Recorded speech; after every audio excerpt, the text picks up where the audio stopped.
Hello everyone, Dan here from the Next Issue Podcast. On today's video, I'll be doing a review for the first episode of The Last of Us. This premiered on HBO Max. Let's take a look. Season 1, Episode 1, When You're Lost in the Darkness.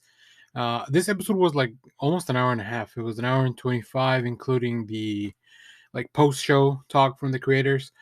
Uh, Let me give you a quick synopsis of the show, and then I'll talk about Episode 1. We'll go over some of the creative behind this show as well. Um, in this show, Joel and Ellie, a pair connected through the harshness of the world they live in, are forced to endure brutal circumstances and ruthless killers on a trek across post-pandemic America. In episode 1, the Miller family's life is turned upside down by a mysterious outbreak in their hometown. This episode was directed by Craig Mason, written by Neil Druckmann, the creator of the game, and Craig Mason. Craig Mason is one of the people behind the Chernobyl show, also on HBO. That by itself, having the creator of the game and then somebody whose work I've really enjoyed in the past, made me feel real optimistic going into this, and I was not disappointed. Uh, the cast, I'll go over that real quick as well. Only the cast that is kind of pertinent to this episode. Will introduce more people as it goes on. I just don't want to get too deep into it. I want to avoid any really big spoilers if I can as well. Um, so we have Pedro Pascal as Joel Miller, Bella Ramsey as Ellie Williams, Gabriel Luna as Tommy Miller, Meryl Dandridge as Marlene, and Anna Torv as Tess. Anybody that's probably played the game, very familiar with these characters. But anybody that's hasn't played the games, like myself, although I'm a little bit familiar with the story, just from this game being so popular. But yeah, let's get into it. Overall, this was a fantastic episode of television. I really like from there was a cold open that gives you the thesis of the problem of the show in such an interesting way, and obviously, which is current world events. um it all like it all hit very hard. So that was really well done. I think it's almost as when you like walk into a pool and it's a little bit colder than you want it to be, so you step in, and then instead of diving right in, you step in, get a little acclimated, take the next step. That's kind of like what the next sequence of the show was, because we do spend about uh a good 20-25 minutes in this like opening of the show, where we get to see all the characters, um, and then we finally move on to the last part of the show, where it's a little bit more in the world that we'll be living in, really, for the rest of the show. Um, but it was really well done. The show looks fantastic. Like, from the even seeing a younger version of Pedro Pascal, like, still played by himself, still played by like a version of Joel, still played by himself. Really interesting, because it does start. We do see the city of Austin, which I've been to. Not well, maybe around the time frame of the show too. At the time, like around that time of the show as well. Like, so everything felt very authentic. And then in this post pandemic world that we see later on, well, I mean, that just they really brought that world to life as well. They do little things to kind of show you that the stakes are very high. Like, what happens when somebody comes into one of these quarantine zones, and the degree of seriousness that they are taking this pandemic, uh, to. Now, obviously, with that, things develop as they will. We have a few sides. We have the Fedra, who's like the new government that has been established.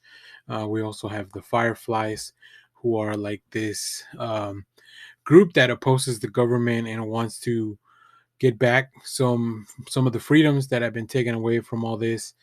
And then we also see people that kind of work in the gray zone, that take advantage of these sides off against each other, It's really well done. Like there is no clear distinction of like good and evil, because in a show like this, that's just not really the point. You know, and of course, I think a lot of people, including myself, are going to compare this to The Walking Dead because it's a very similar premise. And The Walking Dead, say what you will, uh, it was and it continued to be until the end one of the most popular shows, whether you continue to watch it or not. But in that first season, like they fired on all cylinders, and I think The Last of Us has opened with a very similar gambit of like just aiming very high and hitting a very high target. I will say also the music of the show was really well done. The sound design, especially for like the those infected, which we see what they could have looked like what they look like early on a little bit, and just the noises that they make, like all the little sounds in the background, like all that stuff, just it adds to the show a lot. I think it's really well done.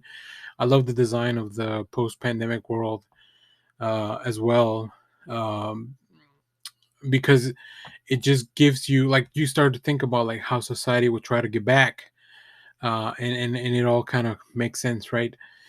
So it's a really well planned show. I'm very trusting of all the people behind this show, because not only have they shown previous work, but just in real life we've gone through a not as extreme but somewhat similar situation that we've had to adjust the way we live. um yeah, it's just fantastic. I think I really like the introduction of the characters. I do want to commend uh one of the characters that we may not see as much during the show, but I think they did a fantastic job in the opening, in the first half of the opening. Maybe I'll talk a little bit more spoilers in a minute, so we'll save it for that. But yeah, I think whoever, like, the casting director for this just did a fantastic job picking out the people that we are gonna care about immediately, and I think it's difficult, especially when it's somebody that may be there for a shorter amount of time. um, so yeah, I think let me give you my final non-spoiler thoughts, and then I'll do a little bit of spoiler talk for a few minutes. Uh, Overall, this was just a great pilot for a show. Um, I think it presents the the stakes that we're gonna see throughout the rest of the show, and if you stay tuned, you'll see a little bit of like what lies ahead in the next few weeks, which is when some of the other characters and people that I'm looking forward to seeing are going to show up probably. And then we also get to hear from the creators of the show and what they were trying to accomplish. We get to hear from some of the people behind the camera, some of the actors. So I recommend you stay for that. I'm sure HBO will also put out a podcast because they've been doing that for a lot of their shows. So I'll be listening to that, trying to get some information. And if there's anything pertinent, I feel, then I can relay that in either one of these long form videos or maybe just one of the shorts. I think that'll be really interesting because it's always great to hear from the people that are behind this show, how they feel and what their intent is, and versus what the community or the watching, the audience is receiving. So highly recommend the show. Now I will get into spoilers. So if you haven't seen the first episode and you've gotten this far, thank you very much. But go watch the episode.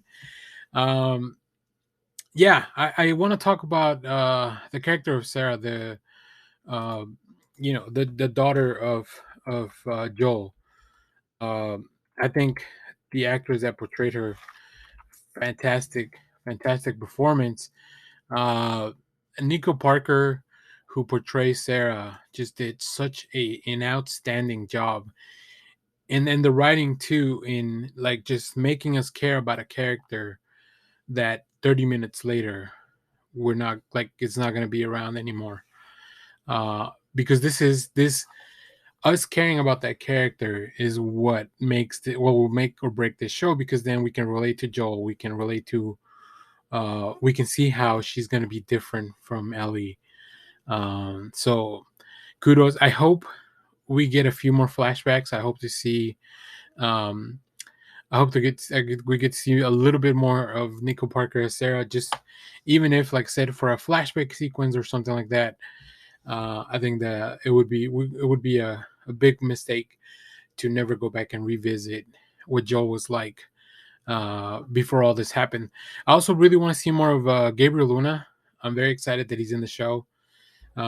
It's really funny that Pedro Pascal and Gabriel Luna, like, they are family in the show, and I really like, you could just kind of see it in their chemistry. Yeah, it was a really cool show. Like, I love the whole conflict that's going on. The scene that kind of broke me, and it was very subtle, when the little kid goes into the quarantine zone. He comes back. um, they do whatever test they do to see if he's infected. um, and even then they give you little clues. There's the poster with, like, the timeline of how long things take, how long the infection takes to get a hold of you. And when the officer is talking to him, and she tells him, like, we'll give you some medicine, you'll go play with your toys or whatever. But then a few scenes later, we see that they're disposing of bodies, and just, if you blink, you missed it. We see a little boy, a little dead boy, with the same shoes that the little boy we saw earlier was wearing, telling us that he was infected, and the protocol is to, no matter who that is to dispose of them, which is super intense, and that says some things for later on too. Um, yeah. Uh, wow. Wow. I just, there's so much going on. Like, I literally finished the episode 2 minutes right before I started shooting. So there's still a lot rumbling in my mind. I might do a follow up video to this. Maybe have a discussion with somebody if they want to talk. And like I said, I'm gonna listen to the podcast and then try to see if we can get also any information out of there. I think that'd be real fun. So let me know, what did I miss from episode one, down in the comments. How did you like episode one of The Last of Us? Now, I know there's a lot of people that have played the games. I I overall know uh, the end of the first game, kind of like very high level.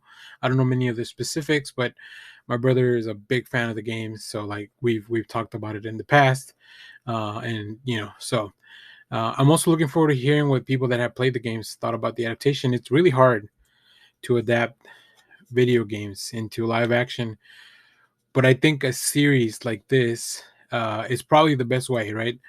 I think movies work fine for some stuff, like some stuff where you just have to, where you can kind of repurpose the story, like Sonic and stuff like that. Uh, but for stuff like this, where the story is already so good, like a TV series like this, and at HBO, who's like one of the best budgets you can get. So yeah. Anyways, let me know what you thought of all that stuff. Stay tuned. We have a whole bunch of more stuff coming. Check out our YouTube shorts. We are doing mini comic reviews. We're doing little clips from our live shows. We're doing Bleach Mondays. Every Monday we got a new Bleach video. All that kind of stuff. Also, that's mainly the way I talk about anime, because it's just so much easier to put out a quick video about episodes of anime instead of going through a whole production like this. But for The Last of Us, I will keep making weekly videos for every episode. And like I said, if anything good comes out of in between the week, I'll probably do another video for that as well. So let me know what you want to talk about for The Last of Us. And yeah, stay tuned. We have more comic reviews, trailer reactions, TV recaps. I think there's a Mandalorian trailer also, so we'll definitely be looking at that in during the one of the playoff games for the NFL. So stay tuned for that. And yeah, thanks for watching, everyone. Make sure to subscribe. Follow me on social media, because I'll be doing some other appearances with some friends, different shows, and all this other nerdy stuff that I like to do. So thanks for watching, everyone. Bye bye.